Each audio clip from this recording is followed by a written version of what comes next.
வணக்கம். நீங்க உங்க வீட்ல சிங்கிள் டோர் பிரிட்ஜ் பயன்படுத்துறீங்களா? அப்போ இந்த வீடியோ கண்டிப்பா உங்களுக்கு தான். நம்ம பண்ற ஒரு சின்ன தப்பு நம்ம பிரிட்ஜையே மொத்தமா வீணாக்கி பெரிய செலவை இழுத்து விட்டுடும். அது என்ன தப்புன்னு இந்த வீடியோல தெளிவா பார்க்கலாம். பொதுவாகவே சிங்கிள் டோர் பிரிட்ஜ்ல மேல இருக்கிற ஃப்ரீசர் பகுதியில ஐஸ் கட்டி அதிகமா படிஞ்சிருக்கும். அதை எடுக்கணும்னு சொல்லிட்டு பல பேர் கத்தியையோ, ஸ்க்ரூ டிரைவரையோ அல்லது ஏதாவது கூர்மையான ஆயுதங்களை வச்சு குத்தி எடுப்பாங்க. தயவு செஞ்சு இனிமே இந்த தவற செய்யாதீங்க. இந்த ரீசர் பகுதிக்குள்ள பாத்தீங்கன்னா மெல்லிய கேஸ் பைப்லைன்கள் சுத்தி இருக்கும். இதுதான் எவாபரேட்டர் காயில்.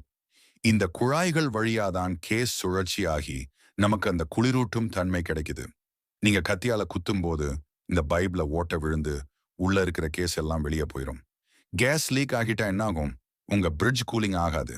அதுக்கப்புறம் நீங்க ரீசர் பகுதியை மாத்தணும். புதுசா கேஸ் ரீஃபில் பண்ணணும்னு தேவையில்லாத பெரிய செலவுகள் உங்களுக்கு வரும்.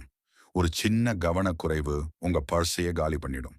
ஐஸ் கட்டி அதிகமா படிஞ்சிருந்தா பிரிட்ஜை ஆஃப் பண்ணிட்டு கொஞ்ச நேரம் கதவை திறந்து வைங்க.